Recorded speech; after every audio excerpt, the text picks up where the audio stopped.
Good afternoon. My name is Teresa Clyne. I'm a lecturer, consultant and advocate. My presentation today is going to be on advocacy. I'm going to discuss advocacy, what it's about and how it helps those around you. It's an art. It's not just a science. It's not something you can just read out of a book. You have it or you don't. It's about on the job. It's a lifelong learning experience. Advocacy is much about psychology and philosophy as it is about information and supporting those and helping and enabling others to express their views and to further their causes. As an advocate, I will speak on behalf of those who don't have a voice to speak for themselves. But first, I would like to discuss what makes a good advocate. From a psychological point of view, of course, confidence. This is where it all lies, confidence. A good advocate knows what they're talking about.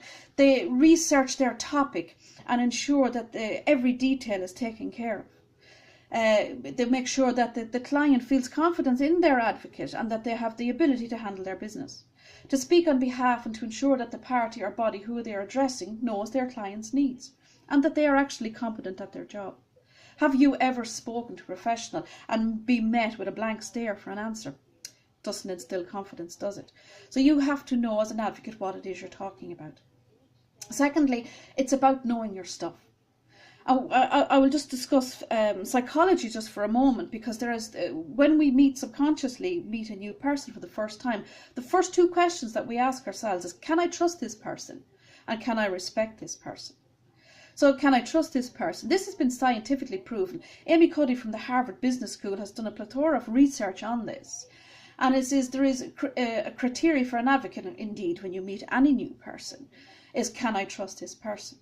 Trust and warmth come hand in hand, and good body language. Hands are very, very important. Not, of course, landing aeroplanes, but it is very, very important that there is this trust and that the client sees the palm of your hand. This is presence and confidence. Can I respect this person? We have to be careful about, sometimes in advocacy, the advocate can appear a little bit dominant. This has to be kept under control because it doesn't impart confidence. Dominance does not. In fact, it can make an already scared client shut down because they will believe now less in a system which they already feel is letting them down. So we need to have to give them the power and the confidence. And this, of course, comes from your advocate knowing their topic. So what is advocacy all about? It means to call towards. It's about techniques of persuasion. I'm calling the audience to me to impart the audience my client's needs and requirements and what it is that they want.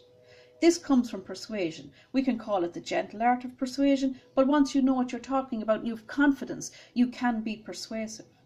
You will only ever keep an audience if you have the ability to make them feel comfortable and to have that your client's needs and wants are there. And you also have humanity and dignity. Be humble. Because when you are humble, you can build on this. So why have an advocate? Why choose an advocate? Advocates help people to speak up for themselves, a voice to those who need to be heard in front of those who actually need to hear them. For the clients to get involved and express their own needs, their wants, to have their choices heard, to speak up when decisions are being made about them and about their lives. Advocacy believes that the client knows what's actually best for them, but they are just too afraid to speak up. This is where the advocate comes in. Advocates will never ever tell a client what to do or make decisions on their behalf. They will work with clients to ensure that their clients' needs are heard. Advocates also empower clients by listening to them, empower them to be self-advocate, to speak for themselves. And this can be started off by attending meetings with them, encouraging them and supporting them. A good advocate will help their client to challenge decisions that are made about them and to help them to access relevant information, which will help them to be heard.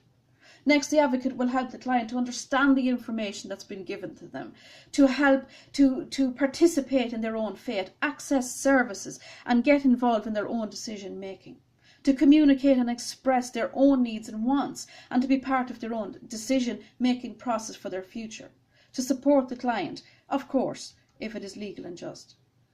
Advocacy is about giving people a voice so they do not feel alone, someone to support them when no one else is listening. Oftentimes in family advocacy, the client comes in desperation. They feel they have no voice, no one is listening, they are frightened, they just need someone to speak on their behalf. An advocate will help people to have their voice heard. Your advocate is a friend indeed when you are in need. Thank you very much.